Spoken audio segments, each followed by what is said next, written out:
So we're just going to have fun today. I hope you join us for about 35, 40 minutes on your drive and just soak it all in, cause you to create something else. Be right back. Hey there, welcome back everyone. Thanks for joining episode 3 of Disaster Podcaster in the first part of 2023.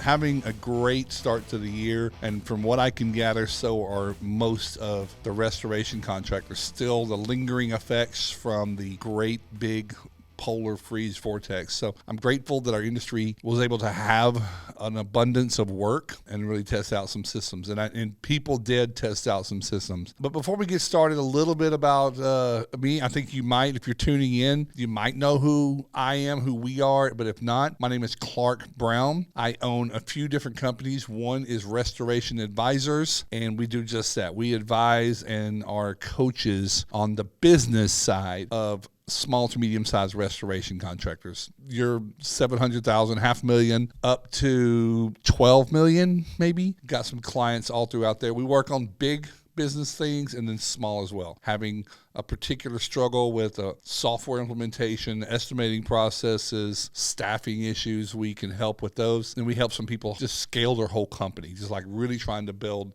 something profitable, sustainable that gives them freedom. That's what we're about. We want companies that run smoothly, profitably, so that the owners and the staff can have the lifestyle that they dream and want. And we've had incredible success because we focus on that. I'm not the guy, we're not the guys that are going to be making just catchy videos, click here, do this, going to go into this. We do have other products that help some people, some don't. We do have some online courses that we offer that some people like to learn that way. We have a few different things, but the podcast is not really about our business. It's just a way that I get to express my thoughts and views on this industry, and a lot of it comes from feedback. So that's a little bit about who we are. I have another company called CatX that's still being built and developed. Got a few people that already want to get involved and become clients, but it's about the commercial side of our industry. Just really developing a segment of your company that focuses on commercial work. And then, of course, that can lead into what the industry calls large loss. Those are two different things. So more about CatX in the future. I'm really excited about it. That's where my background is in commercial. And I'm really, really excited to help some people become better at that because it really it's a great bolt-on to your company. So as we get started, I want to start all of my segments in season 3 by shouting out to small and medium-sized great companies that may or may not be clients. Lariat Restoration is owned by Carlo Quintana in El Paso, Texas, of course. Carlo is not a client, but he's an incredibly good friend, a trusted colleague, and a collaborator with me. We have a lot of the same desires to see the professionalism that this industry grow to. But I just want to give a shout. Carlo has been growing a little bit, some years more than others over the last couple of years, but man, the guy's culture is everything. So we won't grow too fast if it hurts the culture with Carlo.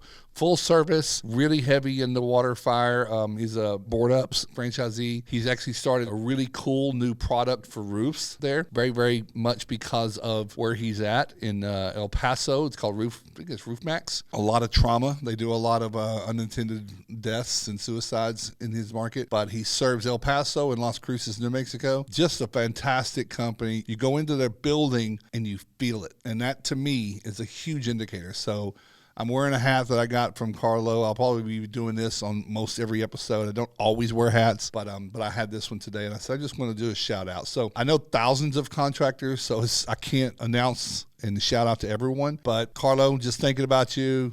Saw some good stuff last week, and it made me write down that I wanted to give you a shout out today. So let's do that. Otherwise, just going to have some other topics and points here. I've actually redone my outline today. I usually create those a couple of days ahead, but I had a very, very busy morning with phone calls, a lot of unexpected phone calls. I had some free time. I usually spend my mornings in building mode and creating and reading, and maybe I'm taking a course or something like that, just something to make my company or me, which are connected, better. Some of my team are out of town this week doing an on-site in upstate New York with a new client. They're trying to get their business kind of trying to figure out what the real issues are. So they're doing an on-site. I update yesterday at the end of the day for the notes. It went great. It was hard. The first day on-site when you have a coach or a consultant or advisor can be extremely taxing and tiring because you feel like you're shedding all of this work, this therapy. So, but that's the part of it.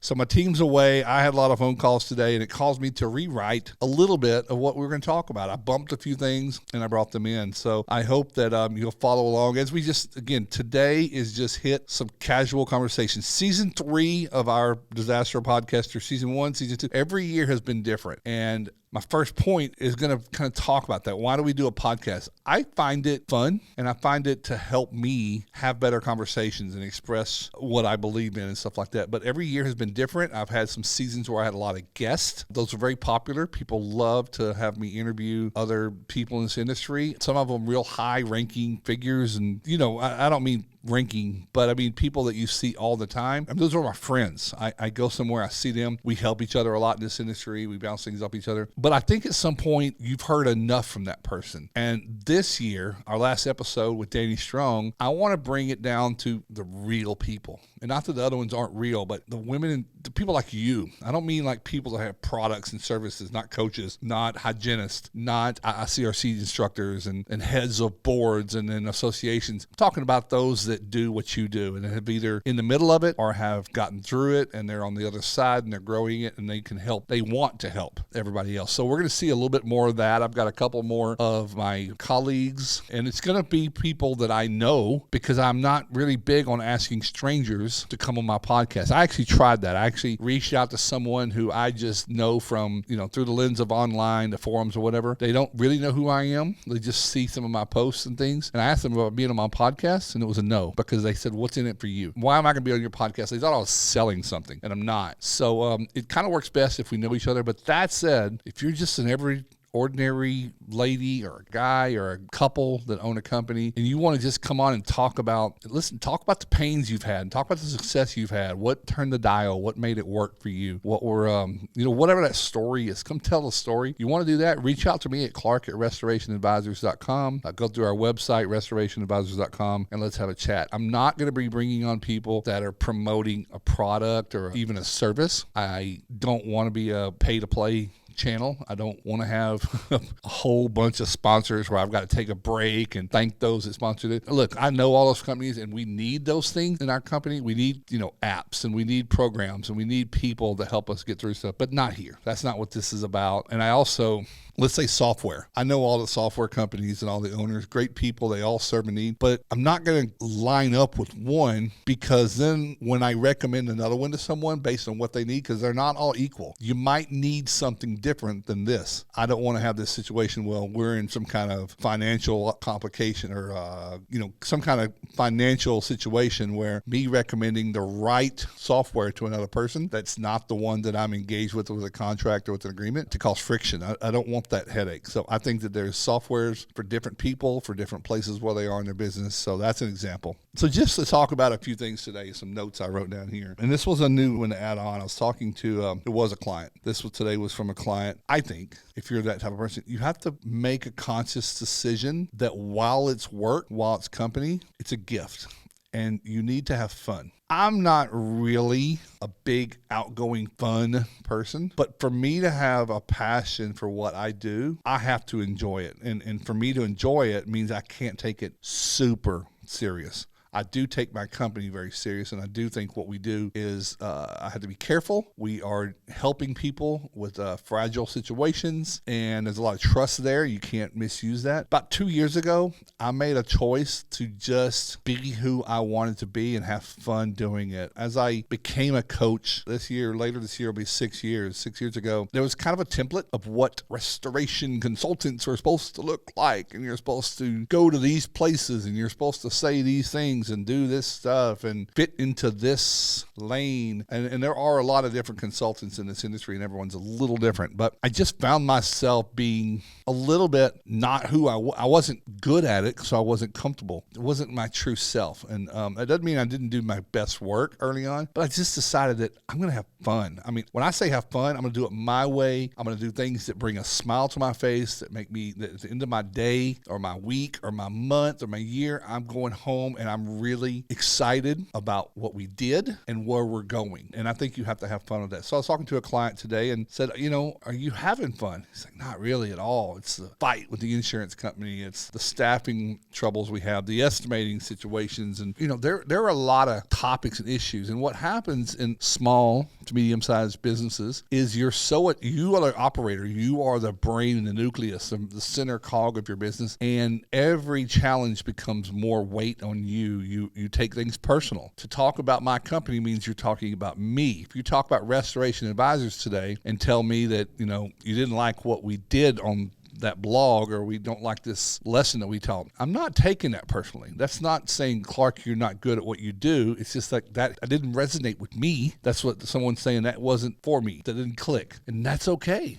Secondly, are you laughing around? If you got a team and everything's all serious and it's all about fixing problems. So today's blog that went out, Band-Aids for a bullet hole. It's like, if you're just always putting out fires, putting a Band-Aid over a bigger issue, that becomes a not cool place to work anymore. And life is too short. I think having fun is important. And for me, having fun was, I'm not going to dress up. What am I wearing today? I'm wearing casual stuff. I got a shirt. We have a shirt that we produced, Restoration AF, which could mean a lot of things, but it's basically restoration as fuck. Like, that's what we are. But I wear casual clothes. You probably most often see me in jeans. Does that mean that I don't fit with the folks at the highest associations that wear khakis and a shirt and tie? I've never seen that a shirt and tie makes anyone smarter or better. It just means that they're trying to be something that speaks to everybody. Do I need to dress up to look more professional to someone? I don't think so. I think the information that I give and the coaching that I provide and the insight that I share should tell you all you need to know about, like, who I am. Doesn't matter. I think it's a very antiquated mindset, and our industry has fallen into that. And I think some of the things we struggle with today are still because we haven't shifted our mind. Now, do I think you look like a slob? No. When I say we have fun, we started this podcast. I'm 50 years old. Never thought I would have a podcast. You've probably heard me say that. But if I'm going to do it, I'm going to have some fun. Most of it starts with some music. You'll see me do a lot of different things. If you take, little Easter, they call them Easter eggs, and drop stuff into podcasts and have some fun. My blogs are usually on the side. Our blogs and things that I write or Toby writes are on the side of things that we are attached to, but we're just having some fun with it. It might be a little sarcastic. It might be a joke, but it's really just a comparison to something, a metaphoric comparison, like my blog, Band-Aids for Bullet Holes. The premise is, we're putting Band-Aids on big problems, but we're not addressing the problem. I heard a song from a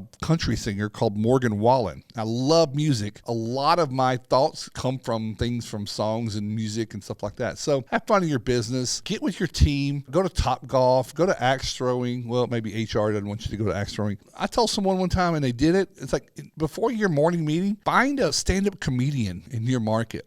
Stand-up comedians are just trying to make a few bucks to live. That's a hard business to be in. They're not all going to be Chappelle and Robin Williams. Find someone that does stand-up comedy at the local Funny Bone or whatever you might have in town. If you don't find it, and ask them to come in before your morning meeting. They usually don't like mornings, but one of your meetings, and just have them do a set and start off with funny and jokes. And man, that will change the entire meeting, and it will roll into your week.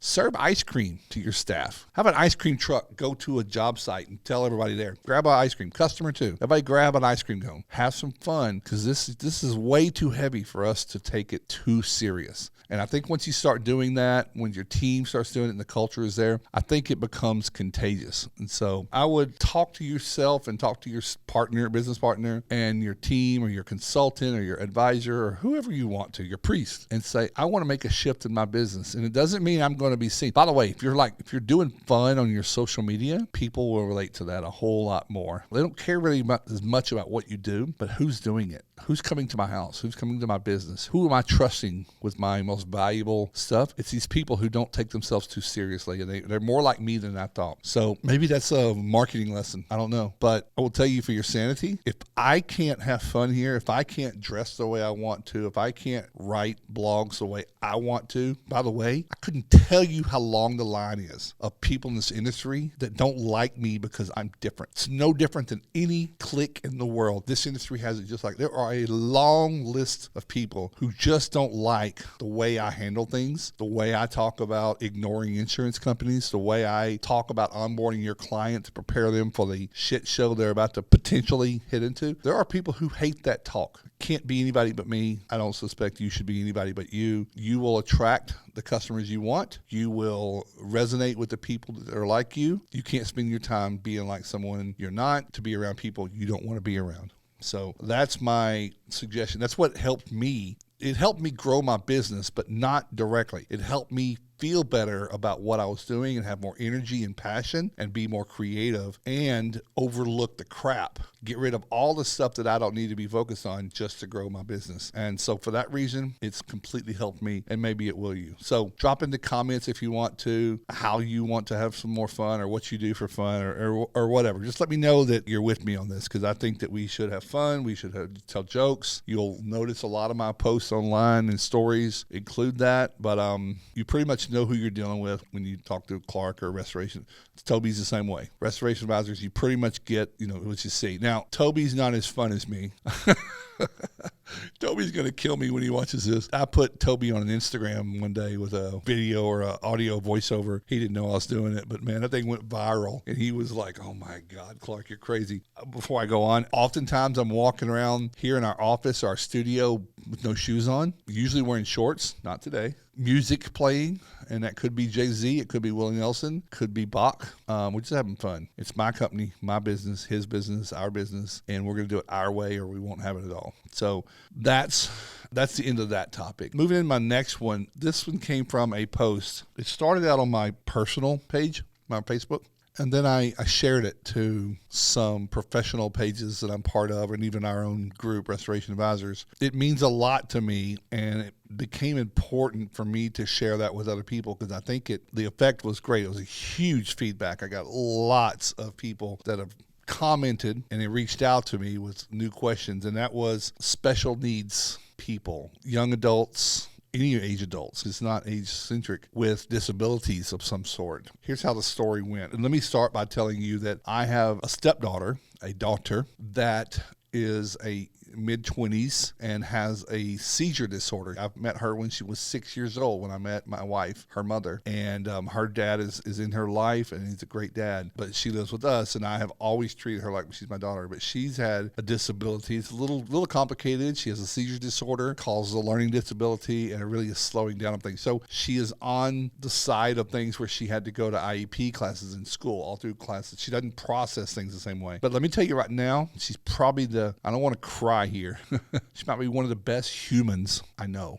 And if anyone listening has worked with, been around, has a child with special needs, you'll know that their lens that they see the world in is much different than ours. And I'm jealous. And I try to see things more like they do and not see the things that we see every day that kind of turn our mind to the jaded pieces of tissue that they are. Haley is my stepdaughter, and she works at a local grocery store, and they have a program there where they work special needs kids in positions, mostly cleaning. They do some real remedial things, some real task-driven things. She has a list that she goes through, and listen, my daughter is high performing here. She washes, she can take care of herself. She can't drive because of the seizures if she has them, but she pays her bills. She can clean her clothes, wash dishes, cook for herself, take care of herself, remember all of her medications, cared for a dog that passed away. She's trying to get over that so she can get another dog. Has a boyfriend, has some best friends, lives in the social media world where she can really connect with people. But anyway, for all intents and purposes, it's not a true, some people have a much more physical debilitating disorder. She doesn't. But she works at this grocery store, and we shop at this store sometimes, and it's called me and told me, Klark, I wish I had 20 more just like her, Haley. These other people that work here, young adults, they were nowhere even close to her character. Makes me feel great. Her integrity, her work ethic. I mean, she literally goes through her list of what she has to do, and then she's asking everybody else if they need something. She asks if they need help in the front. She'll go get carts. It doesn't matter how hard it is. She doesn't look at things that she has to do. She looks at things at what she gets to do. She loves to make the money. She makes, she probably makes $12-13 an hour. I don't really know. She works part-time, but they call her and say, hey, so-and-so, we need to fill a shift. 99.9% of the time, she's a yes if she can. She always says yes. I'll come do whatever you need. She tells them, if I need to come back up here on a busy day and it's off day, call me. I'll come fill in. She just loves to know that she's helping this company do what they need to do. We don't see that very often. She doesn't care about what she has to do. Gets dirty. She doesn't care. She just knows that she has a job to do. It's an opportunity, and she loves it. So I made a post, and I told another story that I went to a movie theater here. We went to see A Man Called Otto with Tom Hanks.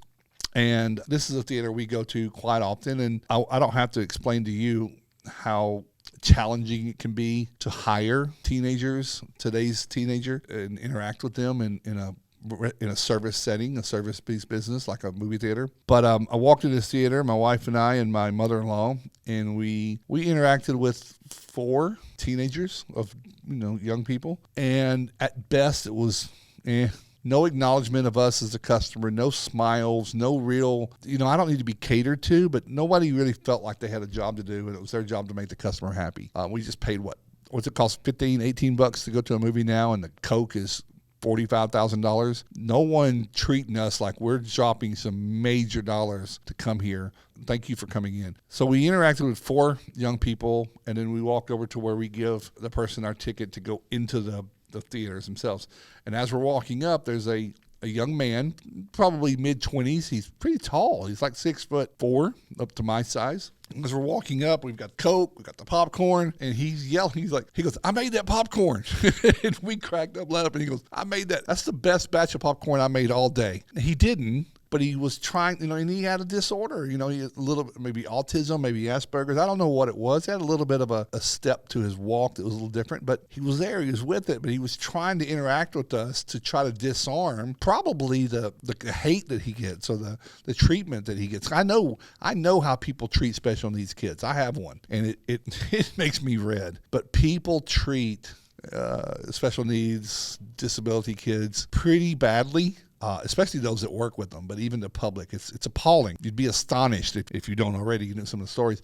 But we walked up, and this young man was just the best employee they had. He was so glad to be doing something of value. He took our ticket, was cutting up with us, asked us what movie, looked at the movie, said, I haven't seen that yet. Make sure you come out and tell me how it is, but don't spoil it for me. And this is a kid that probably could not do a complicated math problem, but he knows people, and he was glad to be there.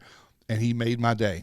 He made my day, and he inspired me between that and my daughter to write a post that just think about in your business where you could create a position for someone who might have difficulties such as that, brain issues or disabilities, handicap, and the brain's fine, doesn't matter. But these are people who are really, really looking for something to validate themselves, to really feel like they don't want to associate as what they are crippled with. They want to associate for who they are. And I think that they could be on some customer service side. They could answer the phones. They certainly are going to be better employees than some of the entitled assholes that are applying. And hopefully you're not even hiring those people, but I know some people are. Maybe there's some places where someone could be a shop guy or girl. Maybe someone can be just to get your trucks ready for the next day and clean the trucks. They're not fragile. They can work hard. They go to Special Olympics and they can do stuff. Special Olympics, by the way. We used to attend the Special Olympics a lot, and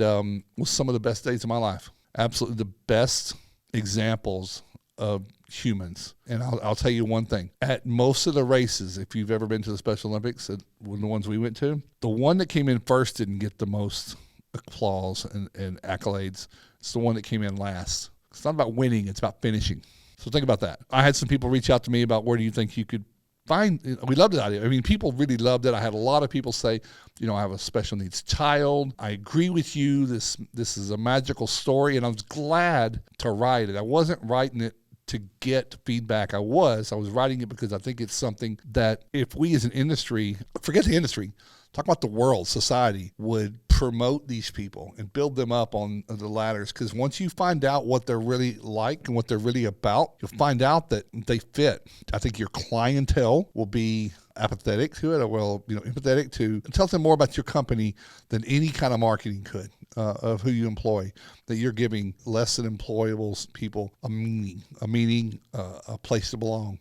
So think about that. And by the way, two people asked me where they could meet these people. I think obviously you don't want to post an ad saying we're looking for special needs, but go to the high school or the trade schools, or go to some associations and ask your network. I always say, look at the network and ask, I'd like to give some opportunities to people who don't normally get a lot of opportunities, but go to the high school and say, do you have any programs for young adults that maybe they can work, in a safe environment in your shop, part-time, a couple hours a week, who knows, right? But go to the school IEP department and they may know about programs for young adults after they're out of school. A lot of times they still need a place to continue to develop and become socially adept and sharpen the skills of life and stuff like that.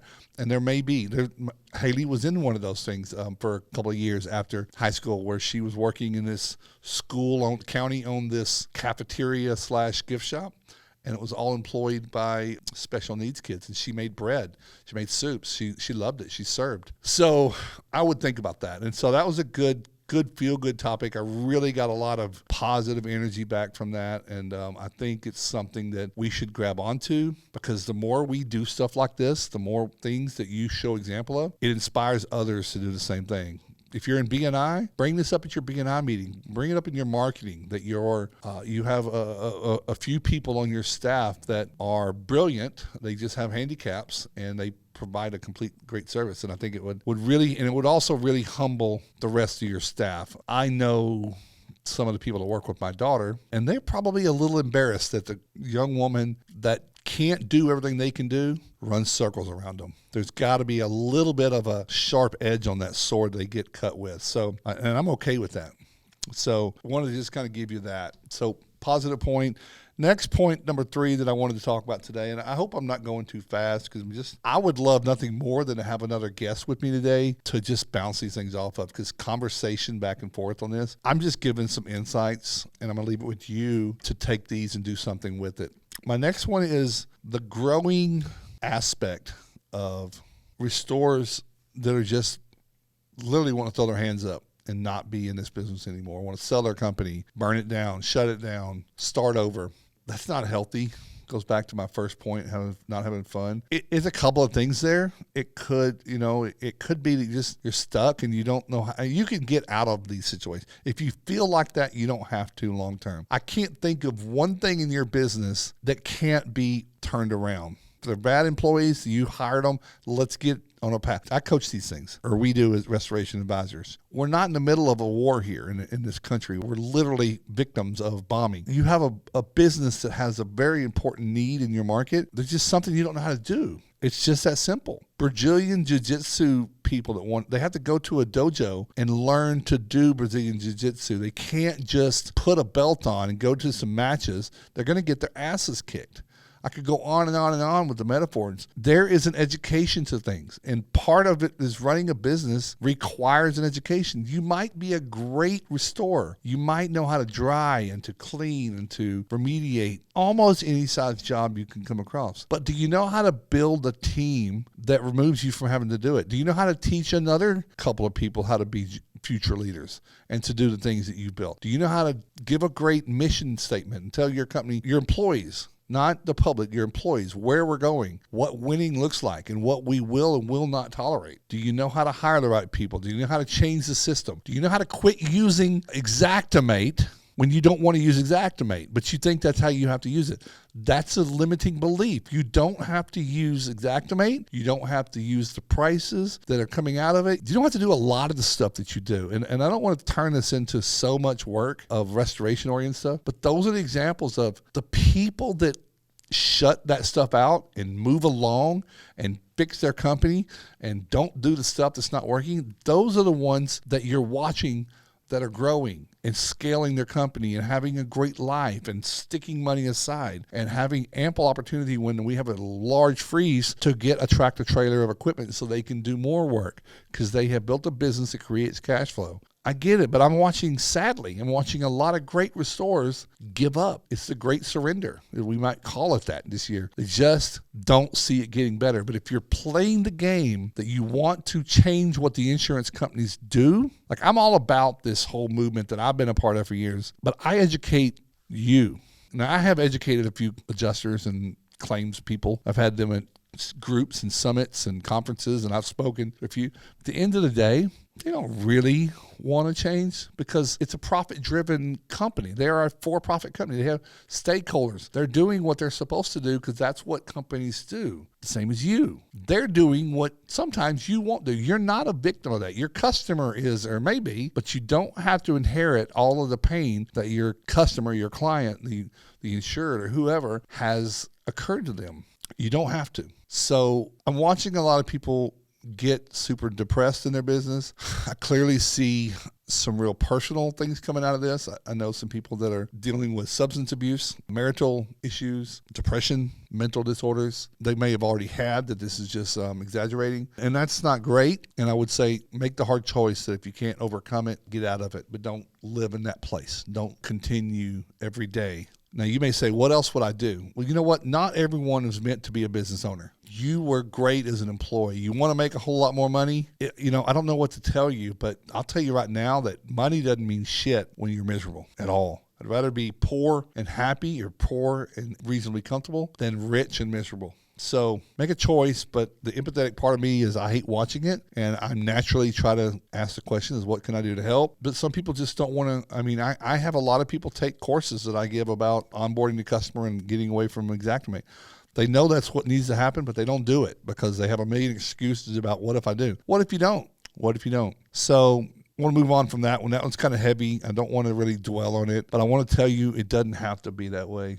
I'd be happy to talk to anyone when I can. So if you want to reach out to me and just have a conversation, I'm not going to pitch you, work with us, don't work with us. I don't care, but I love this industry and the people that are in it generally, and I don't want to see what you don't know sink you. And I can't sit by idly and let that happen. Next subject. I made a funny post today. I'll go kind of quicker with this. I made a post in Restoration Nation today.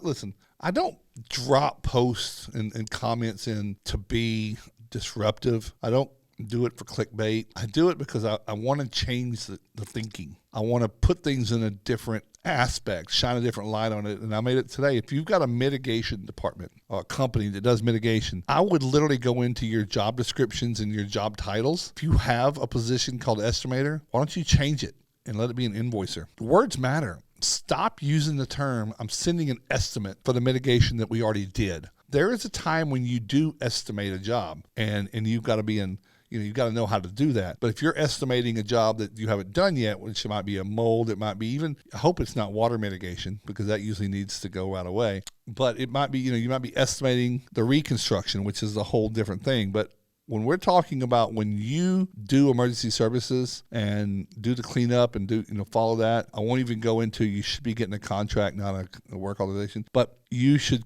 hand an invoice to your client and stop calling it estimate and sending it to an adjuster. Because when you say it's estimate, it begs for negotiation. It means that there's some wiggle room there and that's not the final number. An estimate is not what a customer pays, an invoice. So I just put in there, remove the job title of estimator to invoicer. They can still work in Xactimate. They can still create estimates from time to time. But if you do that, it might trigger you in your business to look at it differently. And then when anyone calls you to say, I want to talk to you about the estimate, and it's about a water or fire that you did, let's correct that. It's an invoice. It's not an estimate, but what do you need to talk about? Are you ready to pay for it? What's your credit card number? No, I want to talk about the rates or the line items you use. No, I don't have that conversation. This is not negotiable. This is the work that's already been done. I handed in an invoice, and my price is fair because that's what I charge everyone. It's between me and the customer. Thank you very much. Have a great day. Thanks for calling. If you want to call back when you want to assign me a new job that you would like me to go take care of a customer for you my way, please call back. But if you call back for a negotiation, don't do it. That's the way I handle it. Simple, fair, firm, but I'm not going to be ugly. I'm not going to tell them they're assholes. So that post, and of course, it came up from a few people that we're not really mitigation. I love Dave Hodge. Love him. But he says mitigation is the wrong term. We should be emergency responder, emergency services, or remediation specialist. But we call it mitigation. This industry, it's just a word. Could we get more finite and correct that over time? Maybe. But let's fix the bigger problems first. So mitigation, we are mitigating the loss, meaning we're trying to keep it from doing more harm. We're trying to mitigate the loss where it doesn't ruin floors and grow mold and make people sick. So there are some mitigating factors that we're doing there. So I think we're splitting hairs there. That's just about it. The last one I got here was just, I don't want to go into it. It kind of goes back to my third topic was, restorers feeling fed up. I saw a reel it's not TikTok. I don't do TikTok. Don't send me a TikTok. I won't open it. I don't look at it. But it was a clip from a YouTube video with this Navy SEAL. He's a door breacher. You may have seen it. Some long, man, he looked like long hair, long beard, so he's clearly no longer a SEAL. But he talked about he used to set up the charge and do the door breach, but he had 3 words that he would say to his team. But he'd turn around and look at him. He kind of really described it cool. He'd turn around in the dark of night, and all he could see were green dots on the infrared goggles that they were wearing. But he would say 3 words, and he goes, his team knew those were his 3 words to say. Execute, execute, execute. He goes, nothing happens. That door will not breach and blow until I hit this button and trigger. Execute in your business. Stop being a passive waiter for something to change. It's not going to. No one's going to come help. You have to do it. If you haven't read Extreme Ownership by Jocko Willink, I know I talk about it a lot. I think it's on my shelf back here. Execute. It's hard. Don't do it all at one time. Find something that you need to change right now. Something that in the next 90 days that you need to look back and say, that is off my back, it's off my plate. Just do the one thing. Execute, but do not go year after year after year and quarter after quarter doing this one thing that's harming you. And you may say, it's just really it's upset. If it's just not that bad and it's just a nuance and it's a nuisance to you, then yeah, don't worry about it. But if it's causing profit to be leaked, if it's causing you not to have the life you expected because you own a company. By the way, if you own the company, you're not supposed to work in it all the time. You bought a company to give you the freedom to live the American dream. I believe that. Otherwise, go get a job. Go find yourself a job making $150, $180 that grants you some kind of level of security that you might desire, but you don't have to carry the burden of cash flow and hiring and stuff like that. Just do your job. If that's all you're looking for, that's the place to do it. But if you own the company, you are, all of that's on your shoulder. I don't find it hard. I've grown restoration companies, and maybe that's why I became a coach, because I didn't find it to be, it was difficult, but I didn't take it home and start drinking. I didn't hate my business. I never did. I sold it. The same with the other industry I was in, the dry cleaning. We had challenges. We had major challenges in the dry cleaning and laundry business before I sold it. And one was it became a commodity. The value of our services were getting driven down. People quit dressing in clothes that they needed to go to a cleaner's unless they just wanted starch and shirts. But the whole suit and tie and sweater of businesses changed. Think about that. That's the business I was in. You want to talk about a dying business? And the whole industry, our industry shifted to where if you are a premier price company, your clientele shrunk to people that could afford that or would. And then the bargain basement people came along and said, I'm just going to charge $1 a piece. Well, I couldn't do good work for $1 a piece. You can't do good work by doing cheap work. I shifted to working with restoration companies on the wholesale level and doing mold and fire, cleaning on textiles, which I could get a premium for, and good service. And then I sold that and made an exit, and then I got into this business. Be a business person. Don't be a bad business person. Build a company, but execute. Find a problem, find a solution, search it out, execute, solve it, put it behind you. That's it. Pick it up, put it down. Don't ever come back to it, period. Don't let people into your company that get in the way of you executing. Don't let people come into your company that aren't the type of people that you would want to put in front of your customers that are going to run the business that you're designing. Don't do it. Be shorthanded and don't take in some revenue before you allow the wrong people to come in and put them in front of your customers. But execute, execute, execute. I can't tell you enough that is the difference maker. That's the magic bullet you're waiting for is it's you. You've got to do it. Whatever it takes. If you've got to be motivated, hire a motivational speaker, go on YouTube, watch Jordan Peterson, watch whoever, Tony Robbins, and motivate you every day. Whatever it takes, that's a tool. if that's what it takes, but don't just let it be in your ear and sit there. It needs to force you to do something and take action. Don't know what to do? Drop the ego, ask for help, hire a coach, hire an expert, go back to school, buy a course, buy a piece of software, invest. It's a short-term expense for a long-term investment. That's all I want to say. I didn't want to be preachy today. I wanted to have some fun. How can you find us? RestorationAdvisors.com. If you're wanting to do commercial work in your business, still get a hold of us through Restoration Advisors. And when I get CADX built up, maybe we'll see each other in the next hurricane. You'll be out there working. Or just go to Restoration Nation, follow our stuff, be part of it. The best thing you can do for me and my business is help me raise the bar of this industry. You know why? Because the better professionals we have in this industry, the more my business will grow, because people want to get even better. They get a taste of it and they want to be better. That's my long play. That's my ask. Disaster Podcaster, I hope you enjoyed the session. If you have something that you want us to talk about, if you want me to have a guest, if you want to be on yourself, if you don't ever want to hear from me again, whatever it is, drop a comment, go to our website, let us know. Thank you for spending close to an hour of your time with us. I hope it's a great day, a great week, and we'll see you next week. Subscribe so you can catch them all, because some of them are better than others. But I had a great time with you today, and I hope you do the same. Take care.